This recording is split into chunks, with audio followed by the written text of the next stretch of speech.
Welcome in the Filmverse. My name is Bryce Payne, I'm Mytchel Chandler. and today we're going to be discussing some big Oscar news as the Oscar nominees came out, and Malcolm X, directed by Spike Lee, starring the one and only Denzel Washington. Denzel. Amazing. He's a great actor. See how we switched this up this time? I'm doing the intro. Surprise. Surprise. So, let's just kick this off with, have you seen anything good this week? This week. Now, keep in mind, we are recording this on February 4th. So, yes, we have seen some good movies this weekend. We have. We saw. Did we see good movies? We saw 80 for Brady and Knock at the Cabin. Both are fantastic. 5 stars. Five-star films. Yeah, totally. Go out and see 80 for Brady immediately. Immediately, you need to watch that one. So good. So I take it 80 for Brady wasn't your thing. It was okay. Like, it's definitely cringe comedy.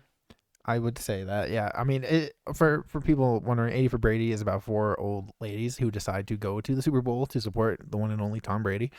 And it is the most ego-filled movie from Tom Brady I ever think I could watch.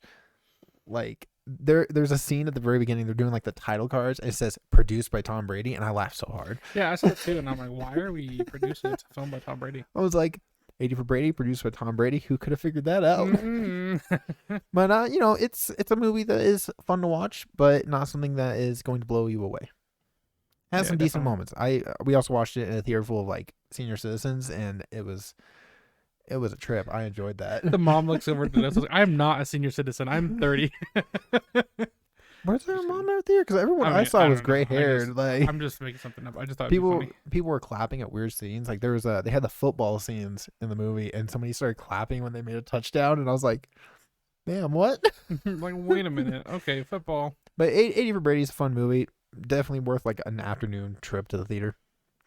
But the big one that came out, M. Night Shyamalan's new Knock at the Cabin. Knock at the Cabin. I really liked it. I know that we're pretty close on our opinions. I think it just M. Night Shyamalan hasn't impressed me since Split, so I was kind of I enjoyed this a lot. I had fun with it. I think that ultimately the ending was a little disappointing. I think that it didn't really have an M. Night Shyamalan twist that I was expecting. I love that you and Jada are just like so mad that there was like the twist wasn't really a twist, and I was like, there was no twist. I don't know. I like the ending. I don't know why it has to have a twist, but maybe that's just his brand, and I just don't watch his movies enough to really get it. I mean, ultimately, I wasn't even like waiting for just a twist, but something that made the film elevate it beyond its material, because it never delved like it wanted to be a kidnapping story, but also an apocalyptic thriller. But like it never delved too much into either one until like the end, and you're like, okay, so that's what I'm. You get to the end, and you're like, that's what you're left with, and you're like a little disappointed.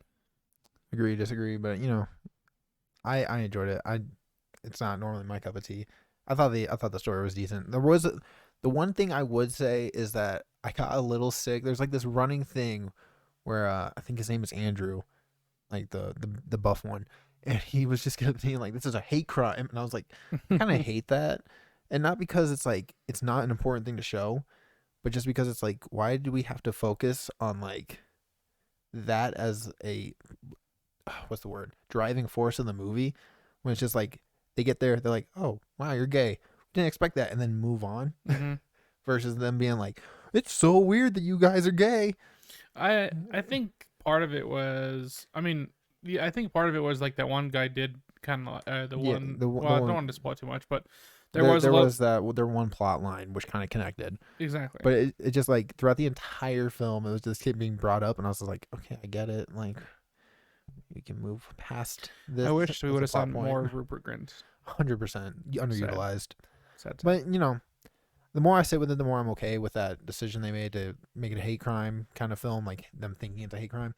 And it makes sense in today's society. I think I just would have liked it to focus more on the apocalyptic side. Yeah, and then I guess it never really focused on one or the other.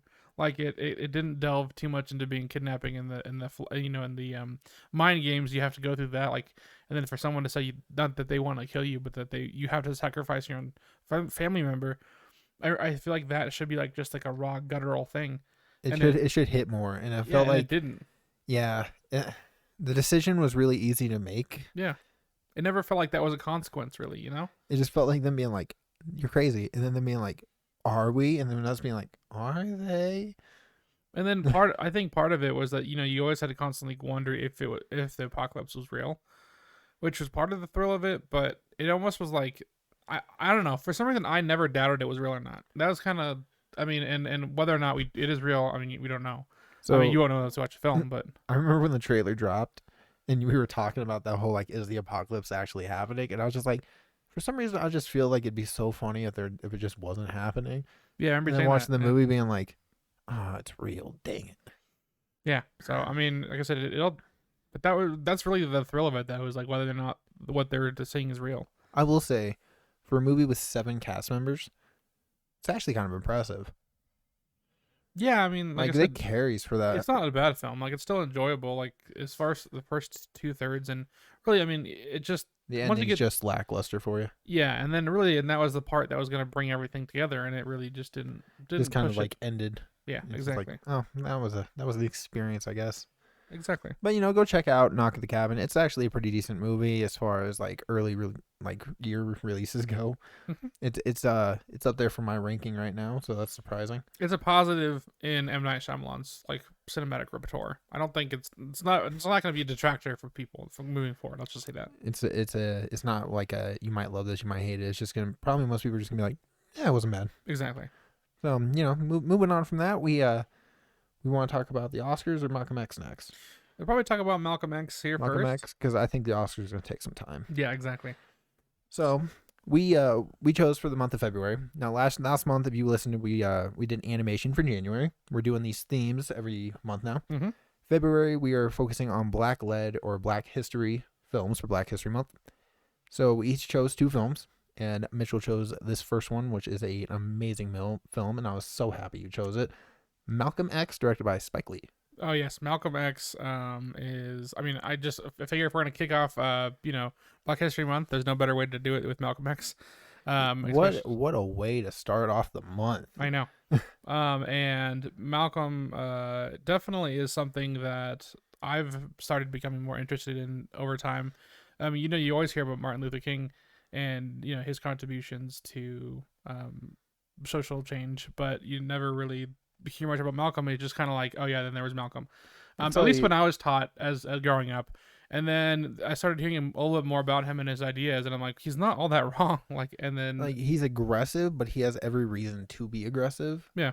And the more you learn about him, the more you're like, Yeah, he has good points. And honestly, I just watching this film, it just brought both Denzel, like his acting just to another level from what I've seen. I mean, obviously he's a world-class actor, even today, and anytime he's in a movie, people talk about it. Yeah, exactly. Like Equalizer 3 is coming out this year, and I always kind of discounted them as like campy action flicks, and then I looked at the rating and I was like, oh wow, these are actually decent ratings. Like I did not expect that, because it just seemed like a camp action, and now I'm like, I need to look more into Denzel, apparently. Oh, definitely. Denzel has great films. So Malcolm X, Mm-hmm. back to the movie. Right. The movie starts off showing him kind of like a hoodlum rat, kind of womanizing, Right. partying, dressing in the fancy clothes, or like straightening his hair. And it's interesting because it's not what I would have expected from a man like Malcolm X, especially from things where I've seen representations of him, such as One Night in Miami. Right. It's kind of like a whole different view on the man. And so I was kind of caught off guard about that, especially with the straightening the hair. I never knew that was a thing. Yeah, that was the first time that I learned about it too. And I have to say that was something that I kind of started to understand, is why his story isn't as well told a lot of places. Maybe it might have just been my school and how I was raised, which was horribly wrong, because I feel like I should have known more about this gentleman.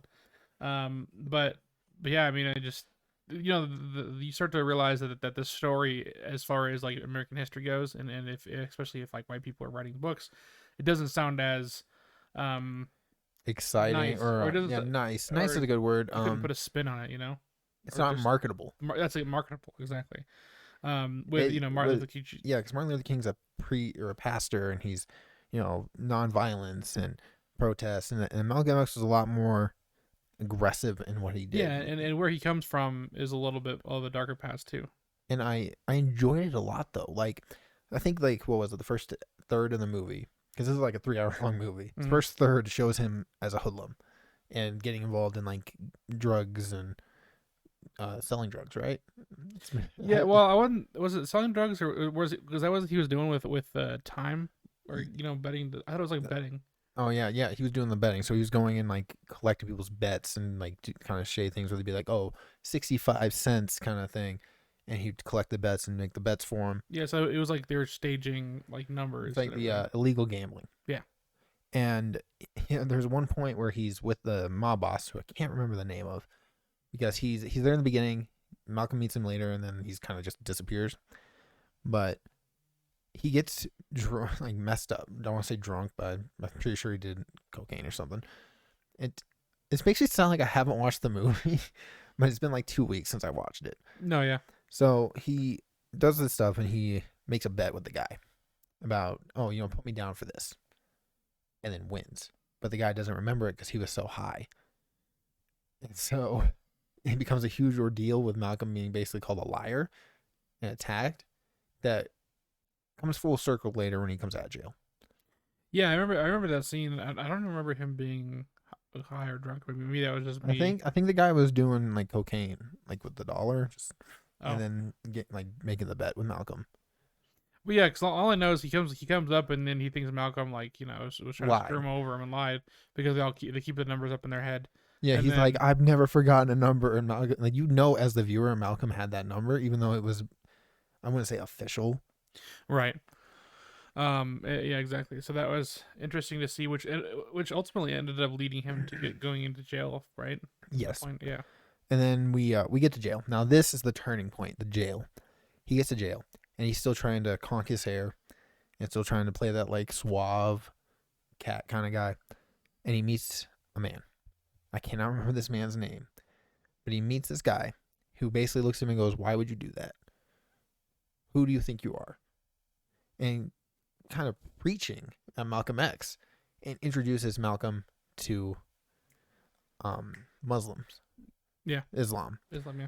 and kind of converts him and starts teaching him the ways. And Malcolm kind of slowly embraces it and eventually comes full circle and decides like, "Hey, I'm gonna do this. This is who I am now." My favorite part about that entire scene or in collection of scenes is when he like sits him down with the dictionary and he's pointing out like how it was written by a white man and how the dark says like a certain thing compared to what the white says. And you got to think about what they like, how they compare to each other, how the words compare to each other, and who wrote it and why they described it the way they did. Oh no, my favorite scene in the prison segment was when he was in the church. Like he had the pastor doing the sermon, and Malcolm starts asking him like, "Why would you say that's a white guy? Was he not like from the Middle East?" And he starts like questioning everything the guy's telling. The guy's just like, "It's just how it is. It's always been that way. We don't know."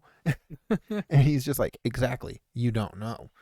And I was like, "Oh man, that's cold," and I love that because it really brings into like question what's taught, what you go through, what is taught to you by people older, and how that can be misleading over time. Yeah, And how generations could say something, and then and that just that is alteration of history too. it's the truth, but it's not the truth. Exactly. So Malcolm gets out of jail. Eventually gets out of jail. He starts preaching on the streets, kind of trying to convert people out of churches, and basically saying like, "Hey, you come out here hoping to see heaven, but you're still right here," and trying to get people to come to Islam. And it's very interesting to me seeing his relationship with Muhammad Hmm. and how Muhammad, at least I could tell, I was like, something's off about this guy.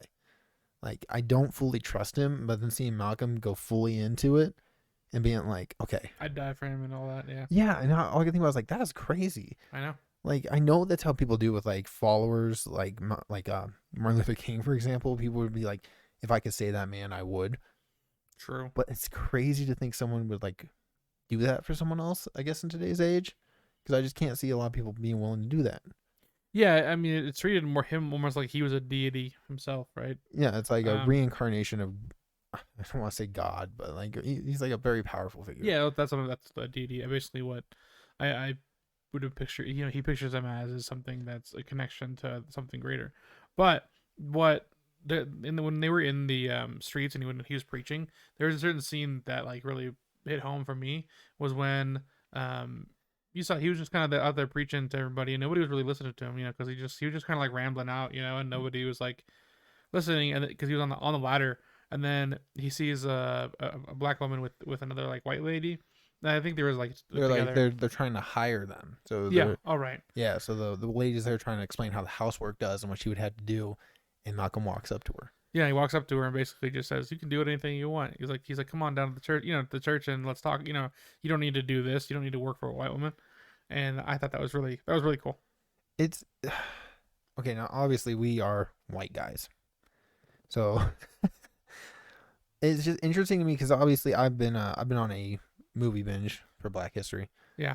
And watching the documentaries about people coming together during the civil rights movement, Mm-hmm. and like you get entire meetings of the black community coming together, and they're so passionate about what they're talking about, and they're so full of purpose, and they're the community, and it's a form of unity you don't see a lot anymore. Right. And I don't know if it's because of technology and like, oh, we can get on Facebook and talk to each other that way, but it just doesn't feel like the same kind of care is put into things as it was back then.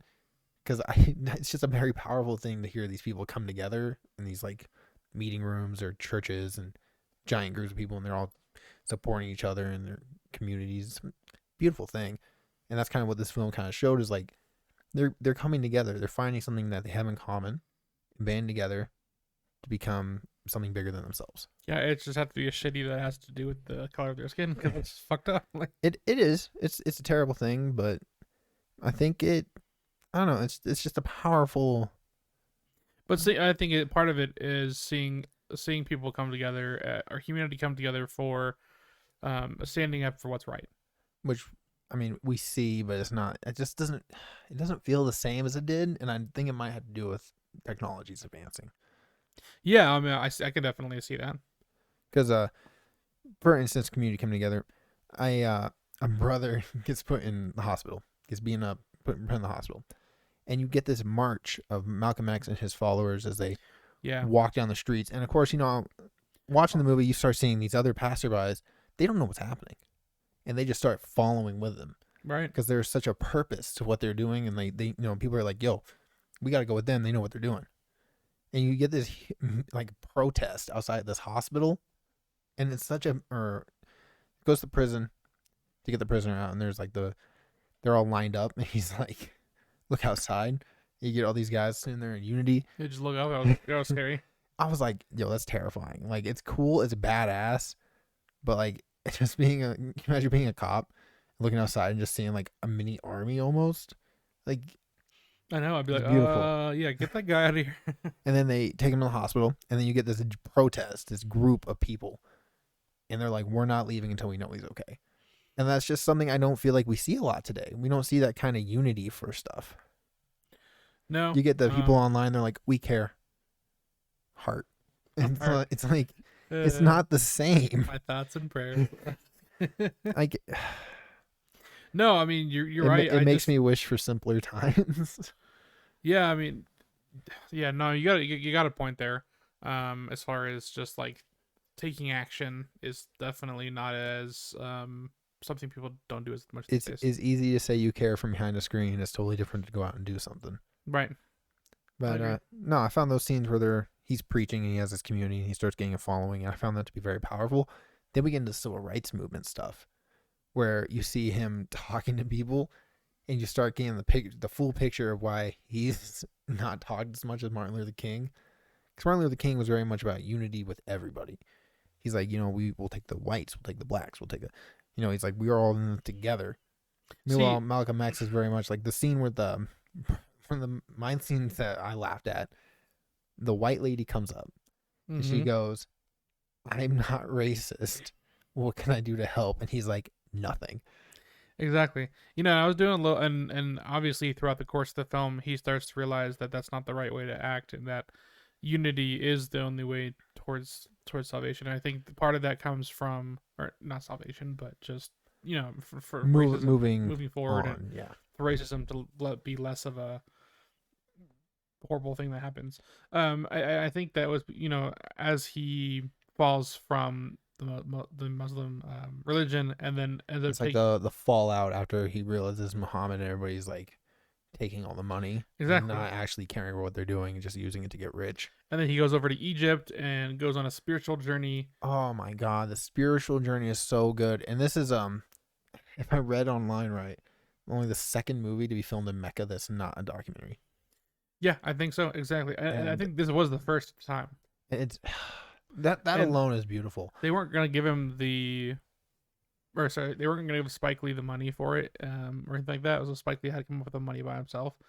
And I think like I'll have to double check exactly who it was, but I know Michael Jordan. I think Michael Jordan and like Oprah, they helped pay for some of the film. The scene where he's in Mecca is beautiful. You start seeing him band with the people, Mm-hmm. and I mean they got all kinds of Muslims, and he realizes that like the Nation of Islam is very not as like isn't as unity as it should be, Right. and it's very much more just like I don't want to say segregated, but essentially, yeah, he realizes that Islam is bigger than just them. Right. No, that makes sense. It's beautiful. He's like sitting there praying with other people, and they're all different skin colors, and he starts feeling a sense of like belonging. Mm-hmm. It's stuff like that that makes me realize how beautiful religion can be. Yeah. Yeah. And I mean, all the power it can give people.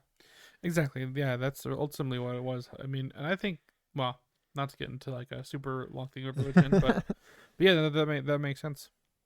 And then you get obviously we start touching into him coming back, separating from the Nation of Islam, and becoming more of his end goal. And then of course, the movie has to end with his assassination. You know it's coming. Ugh, yeah. And it's still as heartbreaking as it is.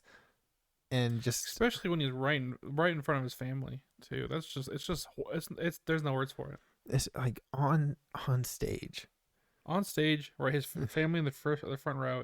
It's just and it's brutal. It's they don't shed away. Spike Lee chooses to show everything. He doesn't want to hide it all. He's like, this is what happened. This is the brutality of the situation. Do better. yeah. I mean, that's one of the things that Spike Lee is, always pretty much drives home is to do better. Spike Lee is I love Spike Lee. He is not scared to say what he thinks. You get things like Do the Right Thing, The Five Bloods, Bamboozled, Black Klansman. Everything he has something he wants to say and he doesn't shy away from it. Right. And he's never been the kind of guy to be like, this is how I feel. I'm not going to do it. Like what the movies show is how he feels about the situation, and I respect that. Yeah. Because it's not always what I agree with, but I respect that he's able to put his feelings and his emotions about the subject on screen. Yeah, and do it so well. And with no care about what people think. Yeah. He'll be like, you don't have to agree, but this is the way it is. Exactly. And he's a great director. And he has his little cameo in this as the friend. I forget his name. He gets arrested with Malcolm. That's Spike Lee. Oh, right. And every time he was on screen, I was like, there's the guy. There's the guy. Also, he does not look like he's that old. Well, this was 1990 something, so a long time ago. So, But he was like 30. and you said he didn't look that old? No, he looked like he was like 19, and the guy just can't age. Even today, you look at a photo of him now, if he didn't have gray hair, you would not know that he's in his 60s. Wow, he got that eternal youth, Hollywood's eternal youth. Well, it's like Do the Right Thing, which we talked about in the past season. Yeah. He's the main character of that, and he was like 27 or something like that. Like, he was not a young man. Like, he's a young man, but he wasn't like the age he was supposed to be playing. Because Speak for yourself. I'm mid 26 now. You're not in a few months. Old man. But no, Spike Lee is fantastic, and I love every film I've seen him do, except every film. I've only seen 5 of them. I'm working on it. There's a lot where I'm just like, I did not know that was a thing. Awesome. But yeah, no, it's a Malcolm X is a great movie. I think everyone should check it out. It's incredibly important, and it has Angela Bassett in it, and she has gotten nominated for Best Supporting Actress, right? Did exactly, and that's a good segue into the Oscar nominations. We want to talk about 2023 Oscar noms. Just basically run down as many of the categories as we can. Just kind of talk about our thoughts. We're not going to repeat all of every Yeah, single thing no, we're not that gonna be got like nominated. nominated for talking for best short film. But I mean, we just kind of wanted to just give our first impressions on it. I will say, two things that I just am baffled by is how Danielle Deadwyler for Till and Viola Davis for The Woman King didn't get No, yeah, nominated. no, completely snubs. Like honestly, I thought they should have. Like I thought Danielle Deadwyler would have won. As soon as Till came out, I was like, this is gonna get some kind of Oscar nomination, and it didn't. Like The Woman King, I I know kind of understand. I understand The Woman King, but Till just doesn't. It feels wrong. it does. It's such a powerful film and There's emotional, no and that actress did a phenomenal job. There's I've never seen. Honestly, I'm trying to think. I was catching myself, but I think I've never seen a better acting job. she captures that emotion perfectly. Anyway, so moving on. So we got 10 nominees for Best Picture. Now we have All Quiet on the Western Front, which is a German-made film. Okay, And I don't know how Avatar gets in here, but Batman doesn't. we'll get into that. So okay, so nominated for Best Picture, All Quiet on the Western Front, which is a German film, the only international language film. Is it international? Is there just international film? International feature film. The only international feature film in the Best Picture noms, which I knew it was going to get, and I'm so happy it got. Honestly, I keep forgetting that it is because it's just so good. It's such a good movie, dude. And then I was one of my most anticipated films of last year. So when it was like nominated for Best Picture, I was like, yeah, it is.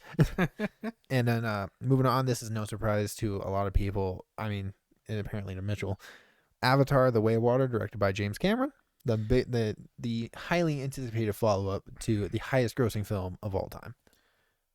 Yeah, fine. I just I get it. Like the I don't know. I get the production stuff. Well, I don't know. It's a good film, but I don't know. Like Avatar just doesn't work for me. Best Picture stretching it. Like I don't know. I wouldn't say I feel like Batman's a better film than this. I mean, you probably wouldn't agree with me, but it just feels like it got put in here because Cameron's name and that it's Avatar. Like it's visually beautiful, especially in 3D. But as a Best Picture, I just don't see it winning. Yeah, I mean, if we start talking, I mean, it's winning. Hell no. I'm just looking into the script itself. Like the script is very weak. Like you have old characters returning, and as like some sci-fi clones. You also have you do have some new characters, which is nice. But then you also have just like things that really once you start breaking down the script, it doesn't make sense. But it also doesn't matter when you're watching the film, and I think that's ultimately it's fun. Do you plan on rewatching it at home? No. See, okay, so that's the thing I thought about. I was like, I gave it a high rating from theater, but I don't think at home it would get anything higher than a 3. I just don't like Avatar that much. Like I like the experience of watching the film, but like just overall, like it's not a story that I'm gonna be like I'm like thrilled about going back to. So Avatar, you don't think it should be there?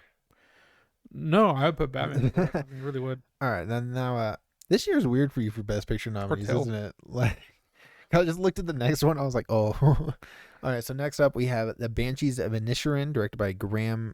Is that directed by Graham? Yeah, Graham Broadbent. The Banshees of Inisherin. I think he's a producer. I don't actually know who directed Banshees.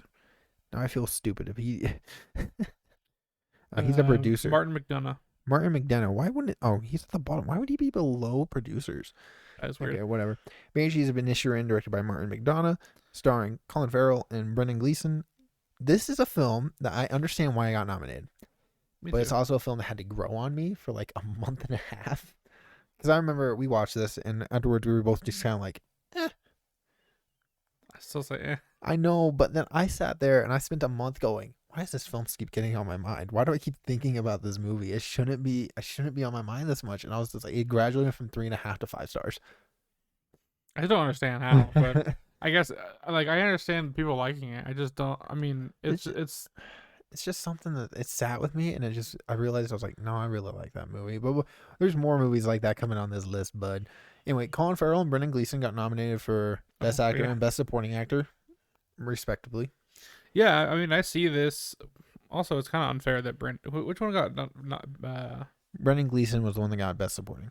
Yeah, barely some best supporting. Like honestly, it probably should be a lead because it basically is in the film the whole time. Yeah, but Colin Farrell's the lead. Yeah, you're right. Even though I've seen things get nominated where they're like best actor and best actor, but they're both like one's obviously like the lead and the other one's a supporting, and they're just like, well, they're both best actors. I'm like, Once we get to the best supporting actor, there is something I want to say. Like I think Brendan Gleeson would have won or oh would yeah, no, would we'll win. we'll get there. Trust me, Yeah, he don't but have a chance, and we know why. I think this is a better story there. Anyway, yeah. So best actor, Colin Farrell. I don't think he has it. I mean he's good, but I just don't see him getting best actor. I'm not. Who else is in best actor? Off the top of my head, I do not know. I don't even know where it is. Like on here, but actor Austin Butler for Elvis. Yeah, Colin Farrell, Brendan Fraser, The Fraser. Whale, Paul Mescal, After Sun, And Bill Nighy. Nighy for Living. I don't know how to say his name.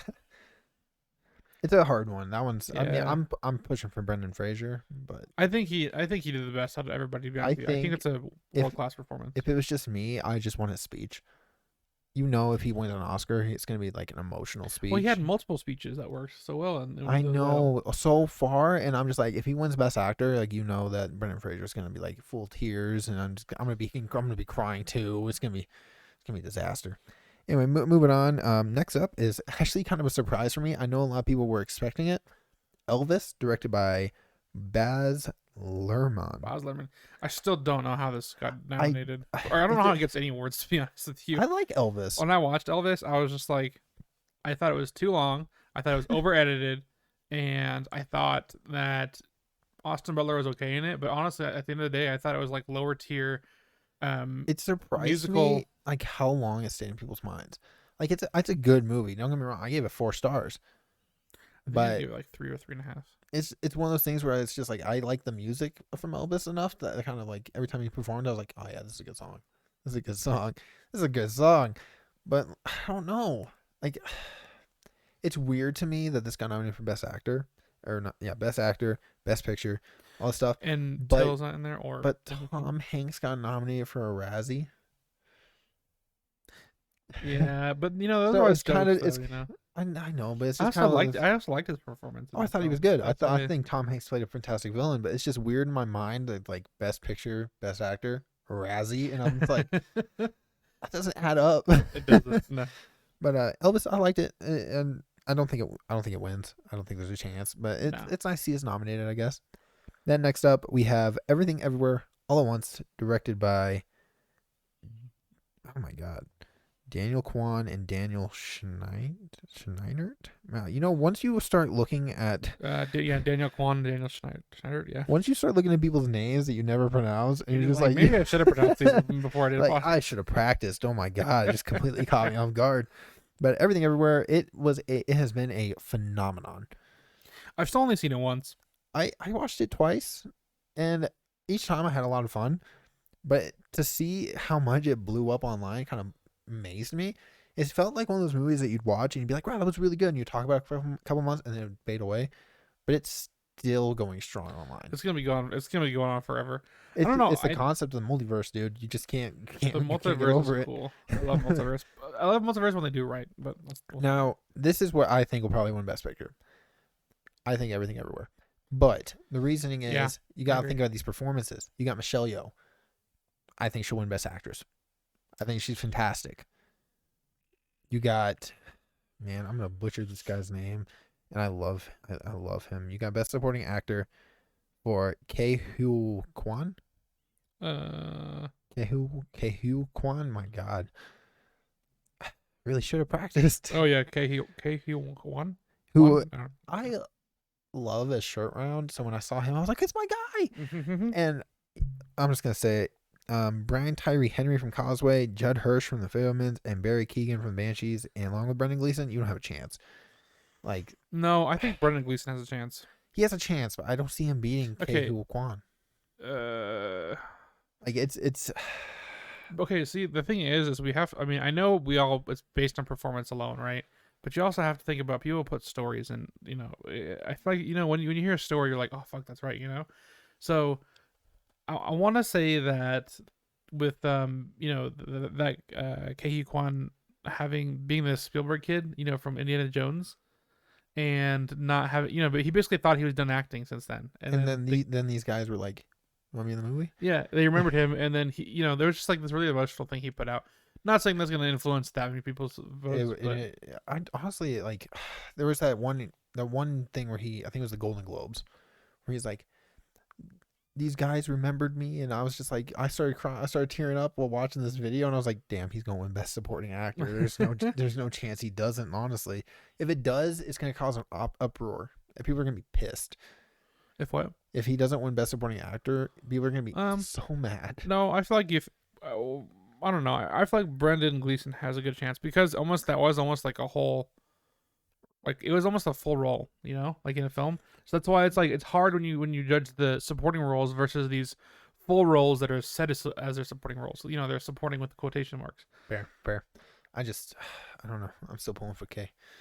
And then I agree. Yeah. Moving on to another one of my favorite movies from last year, we got Steven Spielberg's love letter to cinema, The Fabelmans. Movies are dreams. Movies are dreams. Never forget. So happy I don't have to watch that trailer anymore. Now, this is a good movie, but it almost feels, to me at least, they got nominated for Best Picture simply because Spielberg's name's attached to it. I thought it was a really good film. It's a really good movie, but Seth Rogen making a surprise appearance. Seth Rogen in a dramatic role that he plays very well. I know. The story's amazing. I easily could have watched another 3 hours of this. Pineapple Express?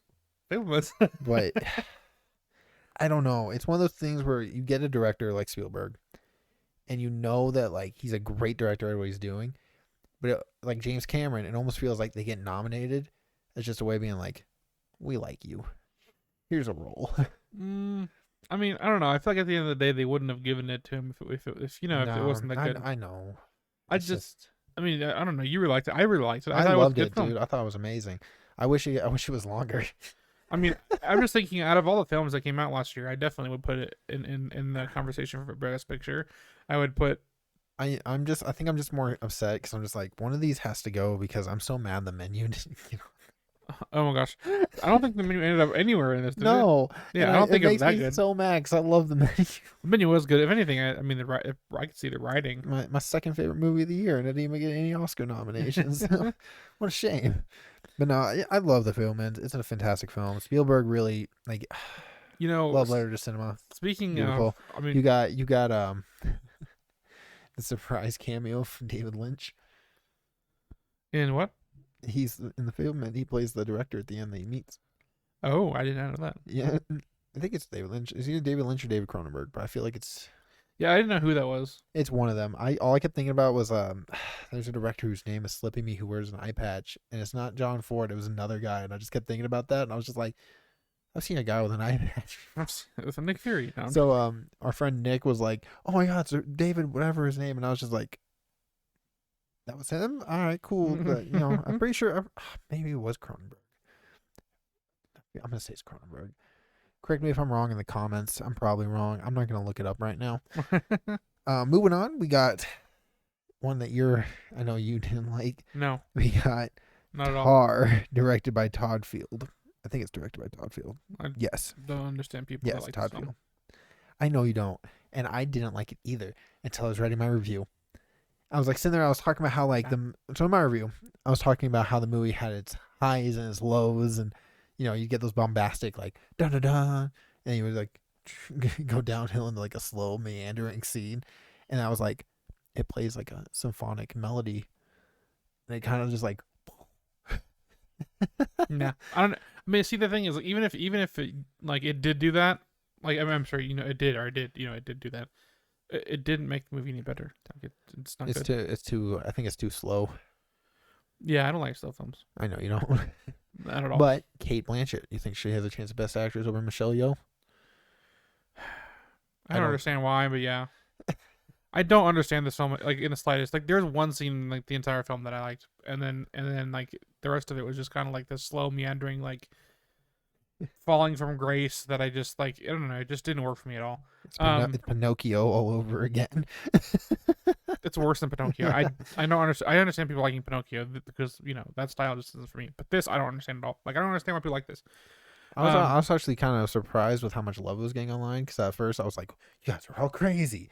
And I'm like, no, it's a good movie. I don't think I'd ever rewatch it again, but after I thought about it, I was like, no, it did what it was supposed to do.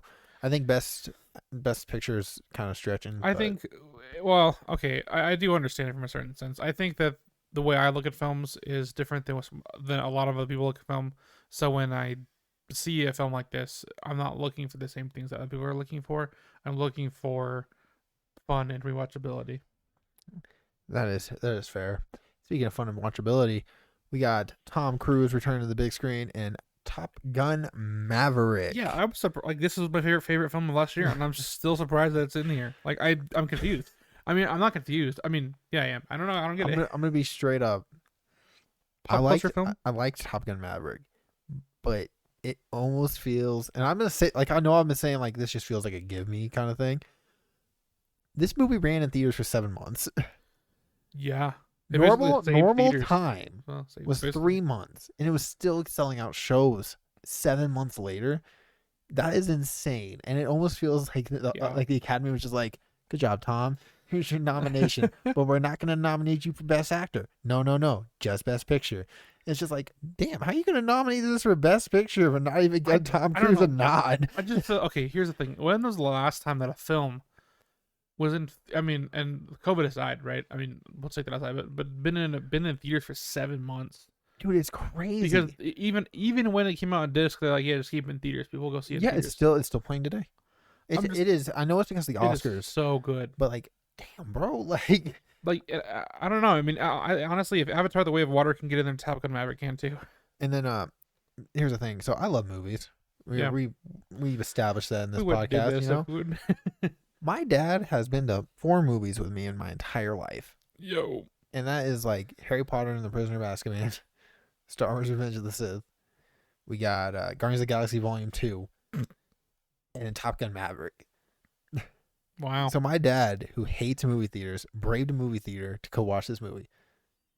Respect. He never goes. He was just like, I need to watch it. And I was like, you want to go to a movie theater? What? So Top Gun Maverick making Best Picture, I get it. It just still feels to me like a give me, but it makes so much sense for what it did to cinema this year. It feels like such a culturally important film. Okay, also, like, if you look at it from a technical aspect of how very impressive. Yeah, of how like the films it was shot and you know, people every time I like bring up Top Gun Maverick, you always go like, oh yeah, you got the good of that nostalgia. Like people got that nostalgia for it, and I'm like, it doesn't play in theaters for 7 months just because of nostalgia. Yeah, no, it's because it's a good movie. Yeah, I mean, I think maybe it played on more nostalgia of I wouldn't even. It's more of like you're still relevant. Like, and I think this was part of the message of the film is that like not just people from back in the day that watched this original Top Gun, but like you right now, you're still relevant, even if you're in a situation where everything's against you, like you're still relevant. And you can accomplish something, and I think that was part of the message of it. It is so weird to me that Top Gun Maverick only has like 4 other nominations for like sound. I think it'll probably win. Well, Batman's in there for sound. Original song, screenplay, but it's just like I don't think it's gonna win Best Picture. But you know, maybe we'll get surprised, and the Academy's just like, no, Top Gun Maverick, and I'm just gonna be like, what? So yeah, I mean, and then we have the next one. Next one, which is so funny. There's so many movies on this list that you and I are split about, and I think it is hilarious. This next one is my favorite comedy second favorite comedy of the year last year, Triangle of Sadness, directed by Eric Himmendorf. Right? I hate that it doesn't like. Why would you just say directed? Ruben Ostlund? Yeah. I don't like how they do this. Why would you give me an article and just give me who produced it? Why wouldn't the director get credit in this? It's so dumb. Yeah, I don't like Triangle of Sadness. I know you don't. It is so funny. I think we talked about this already in January because we're doing our most disappointing films of the year, and you talked about how much you didn't like it. But I laughed so much, and so I don't see it as Best Picture. I don't understand why it's in Best Picture. I like that it's in Best Picture. I still don't. Okay, honestly, this actually makes me a little upset. How the hell does this get in Best Picture, but Till doesn't? Like, Till is such a powerful, like, just visceral experience. Like, there's no way this doesn't end up in here at all anywhere. It feels so wrong. They're like, no, Triangle of Sadness. It's just like a personal attack. I know, that's what it felt like to me. I don't know. I enjoy the movie. It's coming to the Criterion Collection. Criterion. All I Hey. look at that. All I know is that this is not going to win any award. I mean, it's not going to win that award. That's for sure. Like I just know. Like I'm okay with it. Like if you want to put it in there because I don't quite understand I it. wish Sure. that you could bet on the Oscars because I'd just be like $20 from Triangle of Sadness. Just be like, what if? Just what?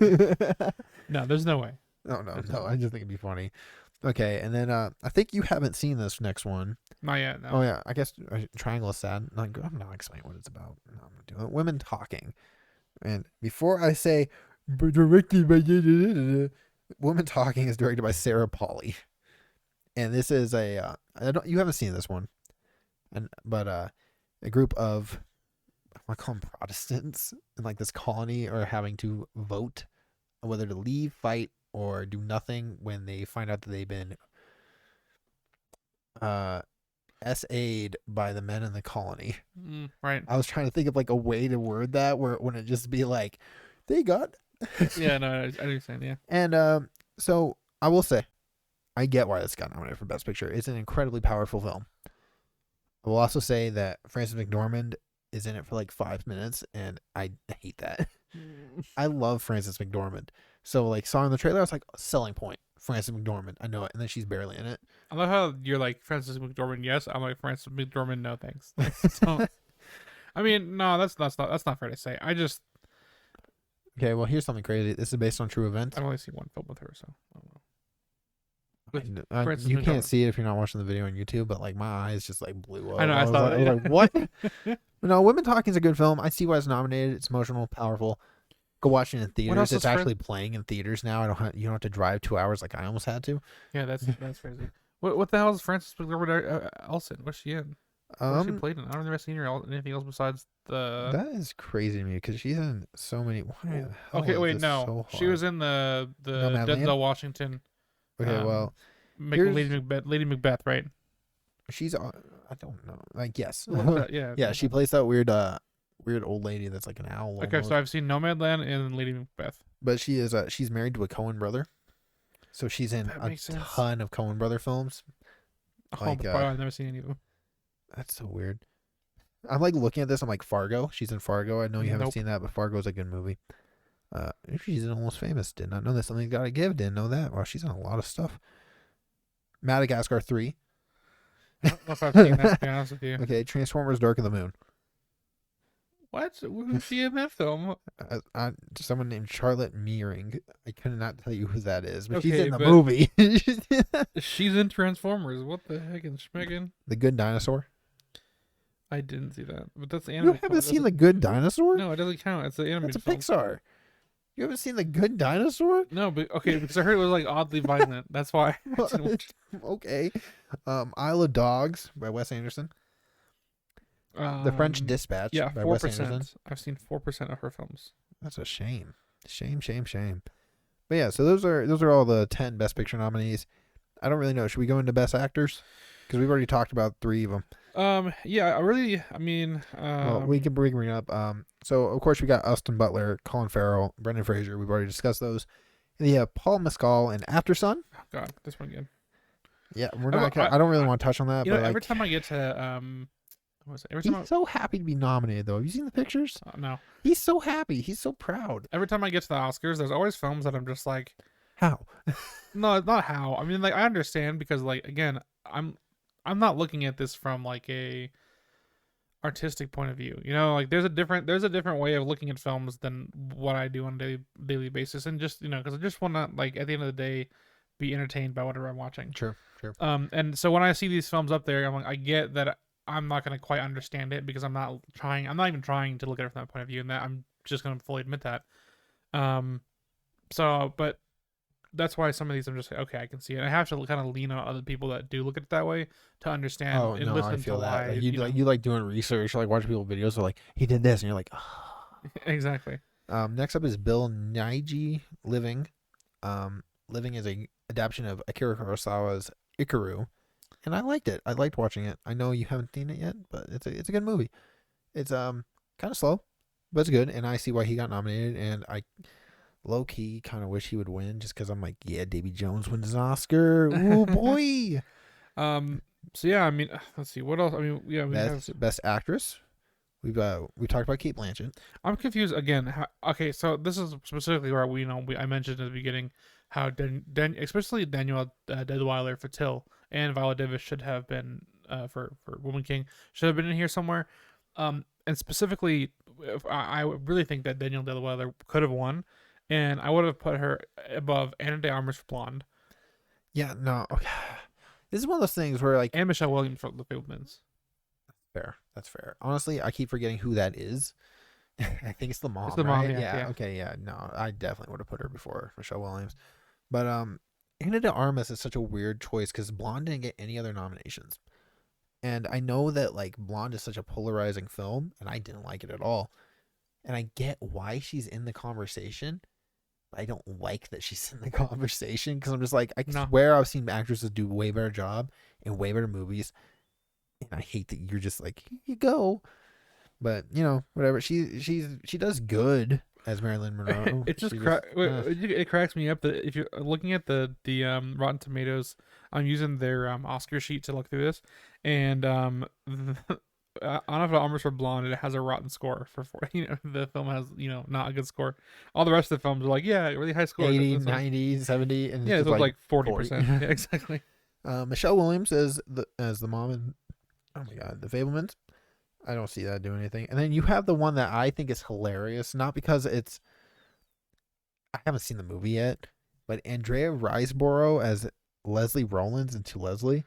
And the amount of like confusion this caused in the Academy is a riot. Like, where'd this film come from? It's so funny because I guess a bunch of actors and actresses and directors and stuff were just screening this movie at their homes for people, for members of the Academy, and then like it got nominated, and the Academy was just like, "What?" And I think that is so funny because this movie isn't nominated for anything else. I never even heard about this movie for the Oscar nominations came out, and then it's just like, "Who is this?" Exactly. What is this movie? And I'm just like, I guess I'm gonna have to watch it, but I don't know anything about it. No, same. But yeah, so that was that. We talked about Best Supporting Actors with Barry Keoghan and stuff. We haven't really discussed them, but I'm not going deep in. Best Supporting Actresses: Angela Bassett as Queen Ramonda in Black Panther: Wakanda Forever. I think, look, I like Angela Bassett. I'm not a fan of Wakanda Forever, but I liked Angela Bassett, and I get why her performance is in here. But I will say that I think she deserves the nomination. I think out of she definitely deserves it more than one other person on this list. But I want to say about Wakanda Forever quick. I think when I first watched this film, I really liked it, and then you saw it and you didn't like it, and I was like, "What? How do you not like it?" And then I saw it like 2 more times, and I'm like, you know what? I don't know if I like this film as much anymore. It's not that it's a bad movie. It's a good movie. It's just that it feels weird. It's in a weird place. And part of it is, passing the torch to Black Panther. Feels very rushed, very strange. And they're forced to do that. They don't have a choice. Well, but it's just, they could have just not brought it up. But like, no, I'm saying they could have recast T'Challa, but yeah, but that's just that feels disrespectful. I mean, some people thought it was disrespectful if they didn't. I know. It's just it's such a rough. I mean, I was cool with whatever they did because it's such a rough thing to think about. Because part of me is just like, I want. That's not the point, though. I just think that I could talk about Black Panther. We could talk about that like for a whole episode, but I do think she deserved a nomination for this. I think as far as performances go, she did really good. I think she was okay. I think what they did with her character annoyed me, but we'll move on from there. No spoilers. We got Hong Xiao in The Whale. I love this actress, and you know what's funny enough? You know what other movie she was in? Huh? The Menu. Oh, I didn't remember that. And you know what didn't get any nominations? The Menu. The Menu.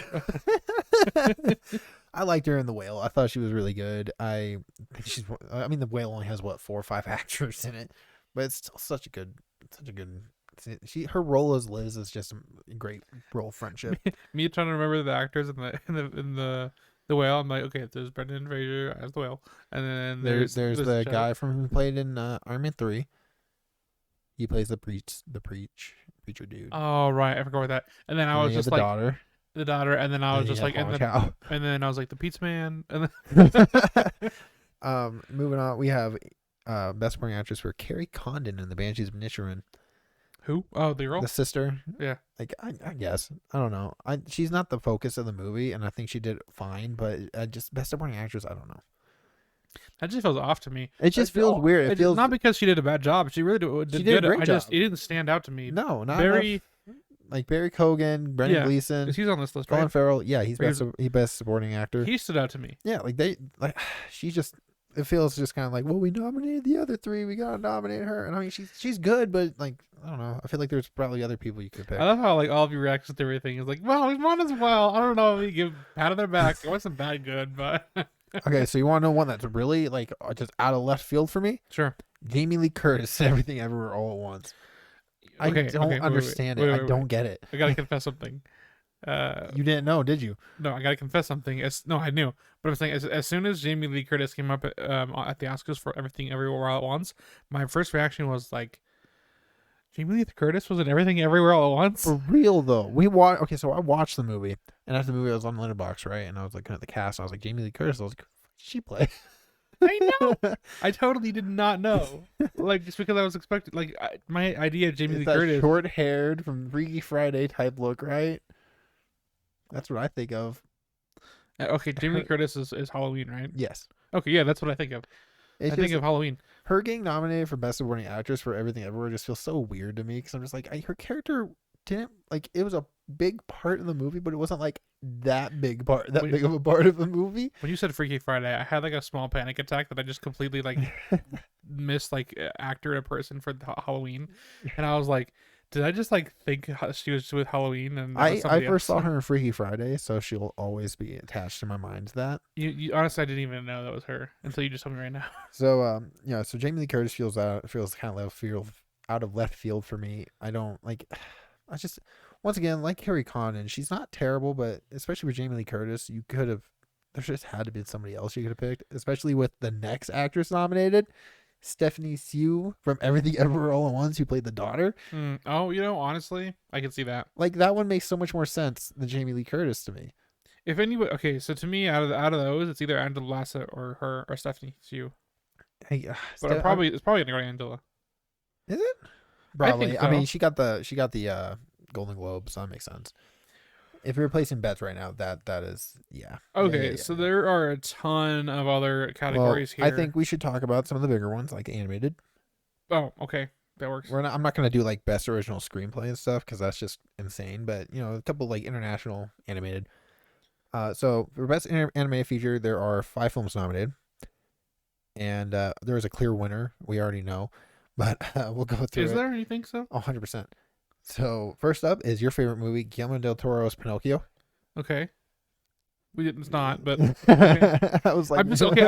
I'm curious as to which one you think is locked because I'm not sure. Oh, I know which one I know why you're having confusion. I'm not. Next up is directed by Dean Fleischer Camp. Marcel the Shell with Shoes On. Marcel, I know Marcel. You love that. That's why I was like, I know where your confusion's coming up, but you're wrong. It's an amazing movie. We have little Marcel figures and stuff. Like we love it. But Marcel the Shell. So I'm very happy they got nominated for Best Animated Feature. I know it was up in the air for a while. People weren't sure if it was going to count. Yeah, because that's almost probably live action. And then I'm happy it did. It's a good movie. It's an emotional movie. It makes me think of my grandma, and it's cute. Next up is the one coming out in December that just like came out of everywhere, slapped everyone in the face, and was like, "I'm the baddest movie this year has seen."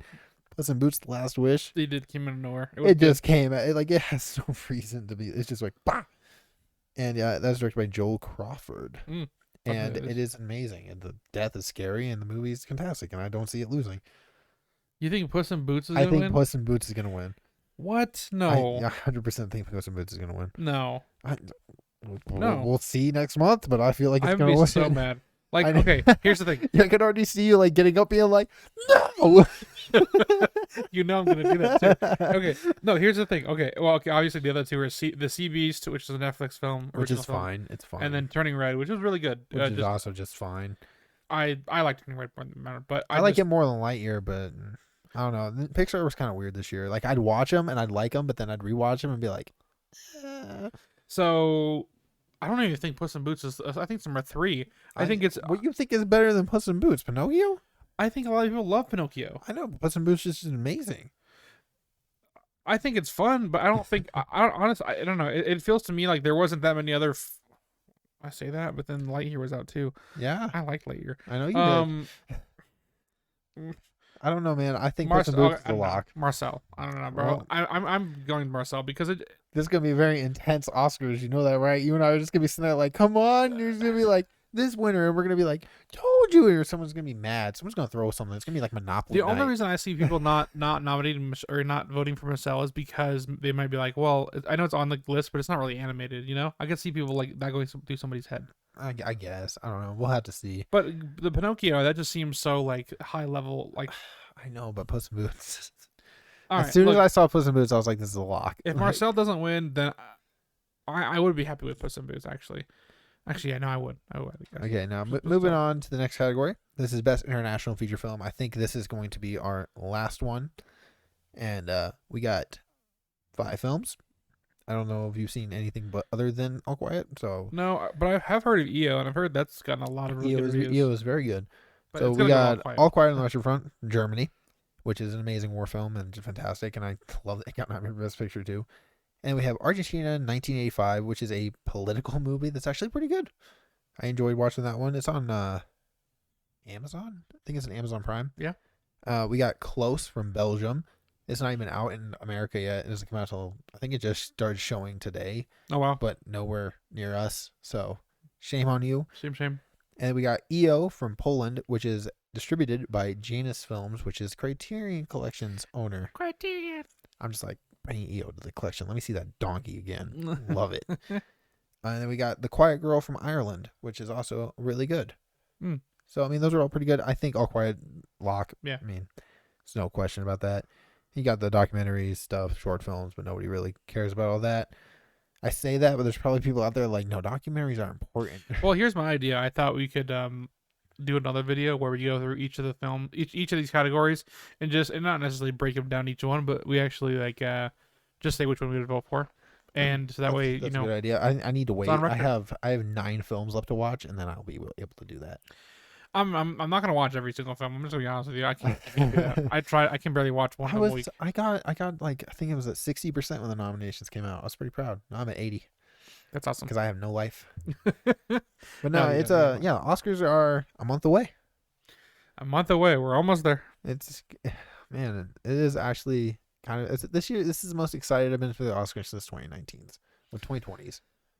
Right before Same. COVID came and screwed everything up. Because I'm actually on board for this one, whichever one that I was on. Well, I mean, last year's wasn't terrible. At least we got the Will Smith slap. Ooh. What do you think? Who's gonna?